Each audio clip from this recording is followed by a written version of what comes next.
কিসে রিজিক বাড়ে, কি করলে রিজিকে ভরপুর বারাকা হয়, রিজিকের চাবিকাঠি কোথায়, কোন পথে চললে রিজিকে ভরপুর বারাকা হবে, আমার জীবনে বরকত নেমে আসবে রিজিকে, এটা জানতে মনে যাচ্ছে না আমাদের?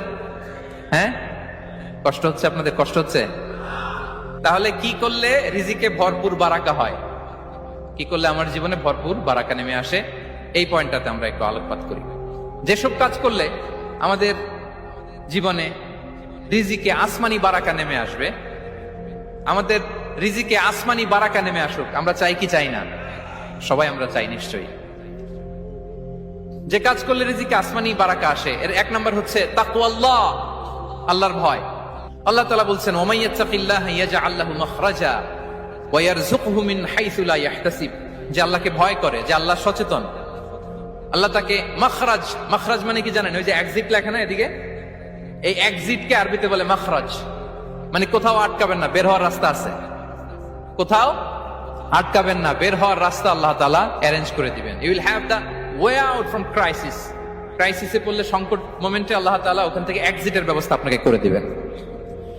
ওয়া ইয়ারযুকহু মিন হাইসু লা ইয়াহতাসিব, এমন জায়গা থেকে আল্লাহ তাআলা রিজিকের ব্যবস্থা করবেন যে সে কল্পনাও করে নাই। এরকম অনেক সময় হয় না যে আমি ভাবিও নাই যে এখান থেকে আমার রিজিকের বন্দোবস্ত হতে পারে, কোত্থেকে যে রিজিক চলে আসলো, এরকম জীবনে মাঝে মাঝে হয় কি হয় না? ব্যবস্থা করেন কে? যারা আল্লাহ তাআলাকে ভয় করে, যারা আল্লাহ সচেতন, তাদেরকে আল্লাহ তাআলা স্পেশাল রিজিক দিয়ে ধন্য করেন। তাকওয়াল্লাহ। পুরো কোরআনের মূল শিক্ষা কি,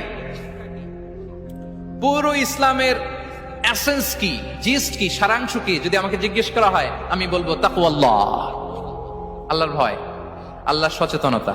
আল্লাহ is watching me, Allah is observing me. আল্লাহ তাআলা আমায় দেখছেন, আমি যাই করি না কেন, দরজা বন্ধ করে, জানালা বন্ধ করে, সব বন্ধ করেও যদি করি, পৃথিবীর সবার চোখ ফাঁকি দেয়া গেল, আল্লাহর চোখ ফাঁকি দেয়া যায়?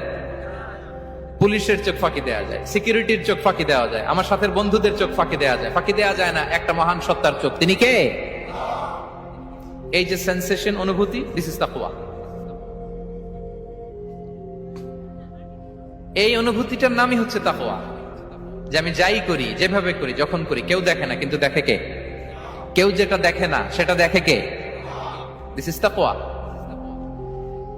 এই তাকওয়ার চর্চা যার মধ্যে আছে, তার রিজিকে বারাকা নেমে আসবে। আমরা যেন তাকওয়ার চর্চা করি, আমাদের ছেলে মেয়েদের জন্য এটা শেখাই যে কেউ দেখে না বাবা, কিন্তু আল্লাহ দেখে।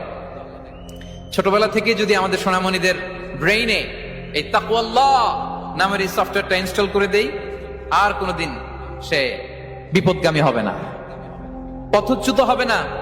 ওই ছেলেকে দিয়ে আর পৃথিবীতে অন্যায় করানো যাবে না, সে পাপ কাজ করবে না, সে অন্যায় কাজ করবে না, সে অন্যের রাইটস নষ্ট করবে না, সে দুর্নীতি করবে না, সে ঘুষ খাবে না, সে সুদ খাবে না। শুধু দুর্নীতি দমন কমিশন দিয়ে দুর্নীতি বন্ধ করা যায় না, এই তাকওয়া আল্লাহর সফটওয়্যার ইনস্টল করে দিতে হবে। তাহলে এক নাম্বার হচ্ছে তাকওয়া। আল্লাহর ভয় যেন আমরা আমাদের হৃদয়ে রাখি। যাদের হৃদয়ে আছে আল্লাহর ভয়, তারা কভু পথ ভুলে যায় না।